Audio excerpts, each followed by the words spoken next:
Conversemos ahora durante unos momentos sobre los casos más comunes de estafa, porque recién vimos que hay muchísimos casos diferentes, pero hay algunos que son como los más frecuentes y, como decíamos recién, son casos en los que no tenemos enfrente a un hacker o no tenemos enfrente a una persona con altos conocimientos en programación, sino que estamos hablando de alguien con mucha capacidad para engañar a otra persona, con lo cual todos los modelos de seguridad que más se recomiendan son aquellos en los que somos más frecuentes y más vulnerables a la hora de caer en ese tipo de estafas. Veámoslo.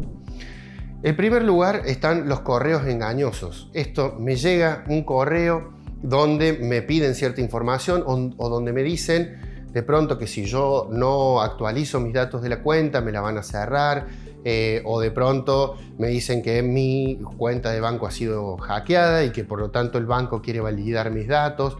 Ahí es muy importante nunca hacer clic. Ante la duda, no hacer clic.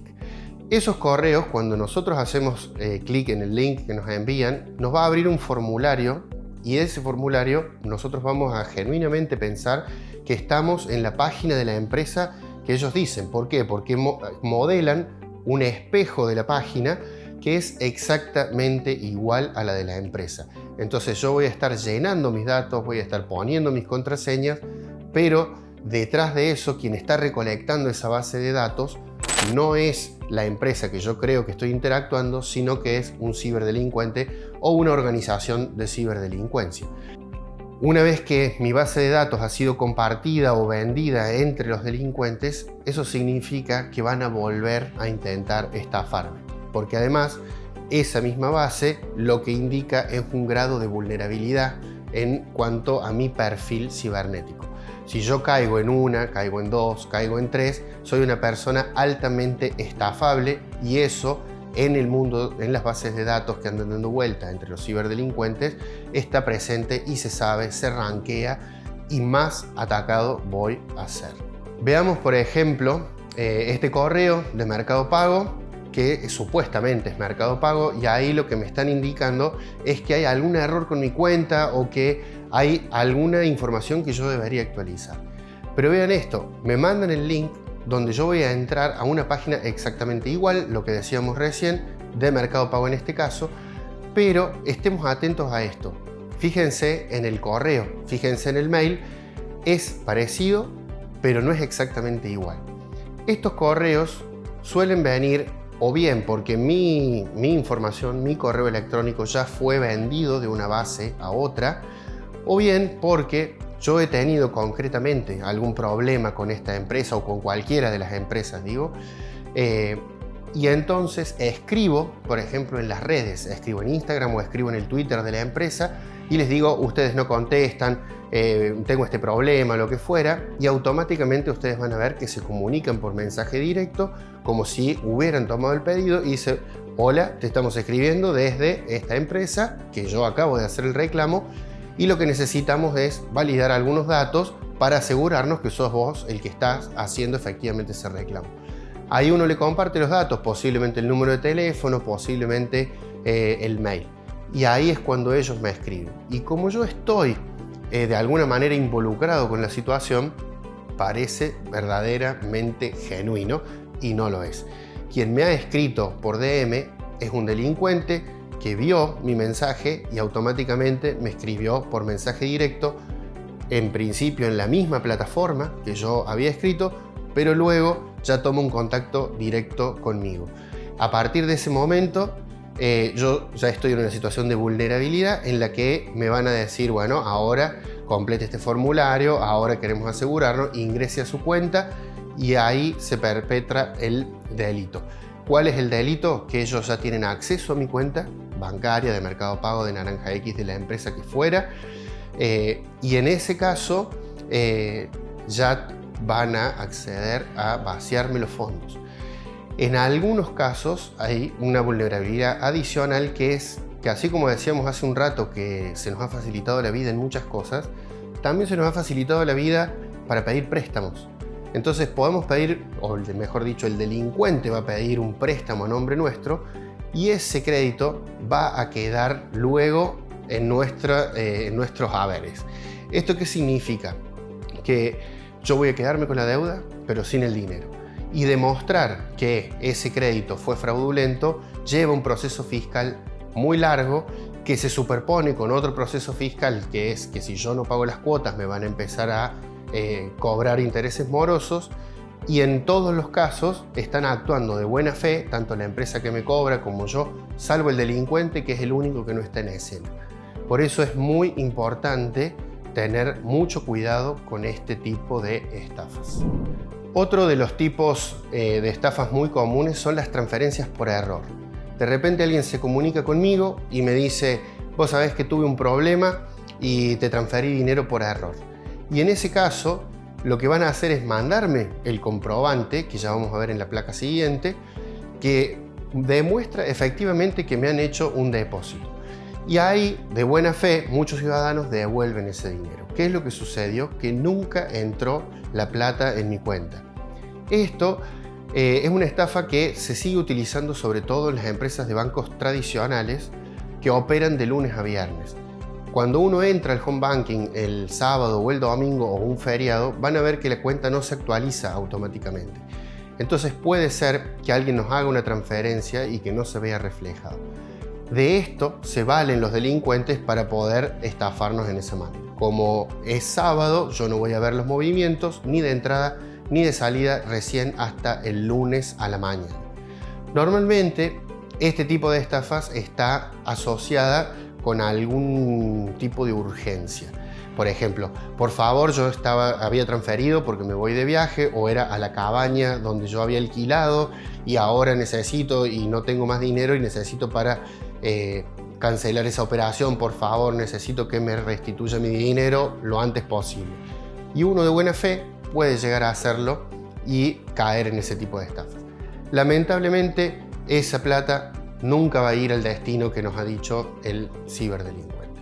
Veamos acá unos ejemplos. Fíjense, acá hay de distintos bancos, pero en todos los casos figuran mis datos de la cuenta, figura como que realmente me hubieran hecho la transferencia.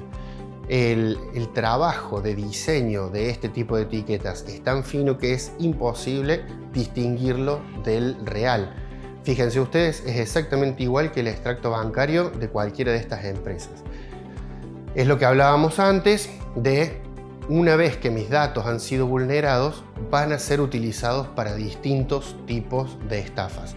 Entonces, quizás mis datos yo los entregué en un momento X y ahora estamos en otro periodo de tiempo, pero los ciberdelincuentes ya tienen mis datos y lo aprovechan y los utilizan en estos otros tipos de maniobras. Quizás la más común de todas las estafas es la del WhatsApp. En general, el movimiento es muy parecido al que hablábamos antes, de ellos acceden a nuestra cuenta porque nosotros le damos voluntariamente nuestro teléfono en distintas acciones. Por ejemplo, si estoy comprando un bien por internet, si estoy haciendo un reclamo en redes sociales, pueden darse distintas situaciones en las que ese dato que yo le doy al ciberdelincuente, ¿en qué sentido que se lo doy? Cuando yo en Twitter, por ejemplo, escribo, o en X, que se llama ahora, escribo que estoy teniendo un problema con la empresa, le estoy brindando información clave a un campo abierto, a una red social abierta. No me estoy dirigiendo a la empresa solamente, sino a todos los que pueden acceder a esa red. De esa manera, ya el ciberdelincuente sabe por dónde empezar la estafa, que tenga que ver con la temática que yo estoy hablando en redes. Por ejemplo, si publico con mucha alegría, estoy por comprar un auto, o a fin de año vamos a cambiar el vehículo, o nos vamos a ir de vacaciones a tal lugar, o miren qué lindo este complejo, voy a alquilarlo con algún familiar o lo que fuere, estoy brindando información sensible que le permite al ciberdelincuente saber por dónde iniciar la estafa. Entonces, si yo le digo que voy a alquilar una cabaña en Carlos Paz, es muy probable que alguien me escriba diciendo que es de las cabañas de Carlos Paz y que arreglemos porque hay un descuento, porque hay alguna conveniencia de operar rápidamente, y ahí yo estoy en una situación de alguna manera de vulnerabilidad por mis propias expectativas, por mi propia ansiedad, y hago las transferencias, le brindo los datos, quedo en esa situación. Cuando le paso mi teléfono de WhatsApp, tiene dos modalidades esa estafa. Por un lado, la personal, la que pueden realizar para conmigo de que yo transfiera una determinada cuenta, que por alguna razón yo no conozco cuál es esa cuenta. Pensemos esta situación de las cabañas. A mí me pasan un alias y yo transfiero de buena fe, lo cual después es muy difícil de demostrar que eso ha sido con un acto delictivo, porque hay una acción voluntaria de mi parte de transferir. Lo que va a suceder es que yo voy a llegar a las cabañas el día convenido con mis valijas y cuando baje me digan: señor, usted jamás transfirió nada. Recién ahí me voy a dar cuenta que he sido estafado quizás algunos meses antes. Esa es una. Pero la otra tiene que ver con que hay links que cuando yo le doy clic desde mi WhatsApp, lo que hago es darle acceso a mi cuenta de WhatsApp y ahí sí me la hackean. Y en ese caso empieza el delincuente o el grupo de delincuentes empieza a disparar mensajes a todos mis conocidos, familiares, compañeros del trabajo, de lo que fuera, excusando que necesita dinero urgente por alguna situación X. Me quedé varado en la ruta, tengo un problema de salud de algún familiar, lo que fuera, y me pide urgente que le haga una transferencia. Si es alguna persona muy allegada, es probable que yo conozca su alias, pero si es una persona, por ejemplo, un compañero del trabajo, quizás yo nunca le haya hecho una transferencia y no sé si el alias que él me está pasando es efectivamente el de esa persona o no. E incluso pueden decir, por ejemplo, tuve un problema con la cubierta del auto, transferíle directamente al gomero, porque yo sé el nombre de mi pariente, yo sé el nombre de mi amigo, pero no sé el nombre de la cuenta que está asociada a, en este caso, por ejemplo, la gomería. Ese mensaje lo disparan a todos mis contactos y estadísticamente a alguno les termina transfiriendo. Esta estafa es bastante peligrosa porque a mi familiar, a mi amigo, le va a llegar un mensaje mío. Les habrá pasado seguramente alguna vez que me llega un mensaje de mi hermano, me llega un mensaje de un amigo muy cercano y eso hace que yo quizás baje la guardia. Cuando bajo la guardia, hago la transferencia, sí, no te preocupes, ya me encargo de esto y le hacemos la transferencia.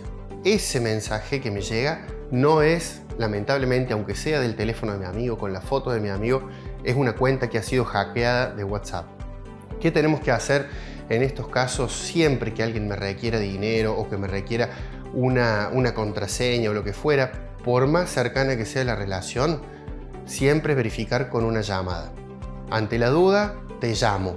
Si no contesta la otra persona o si excusa que no puede atender o lo que fuera, demoren esa transferencia. No la hagan hasta cerciorarse que no sea efectivamente la persona que ustedes le quieren transferir.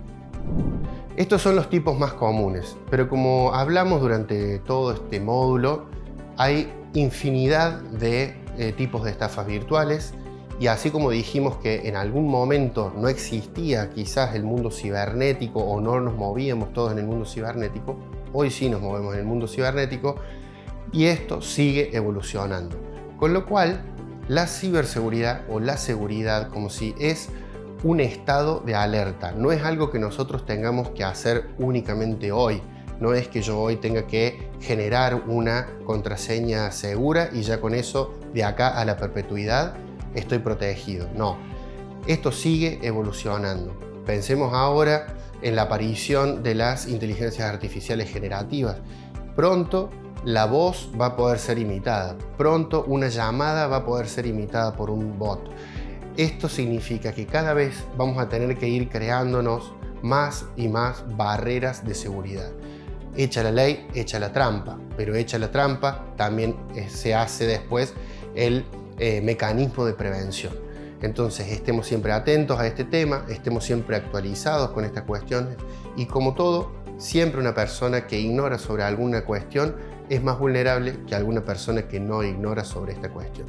Con lo cual, una de las principales recomendaciones es nos mantengamos actualizados permanentemente sobre las cuestiones de seguridad, ya sean cibernéticas o ya sean las cuestiones de seguridad analógica.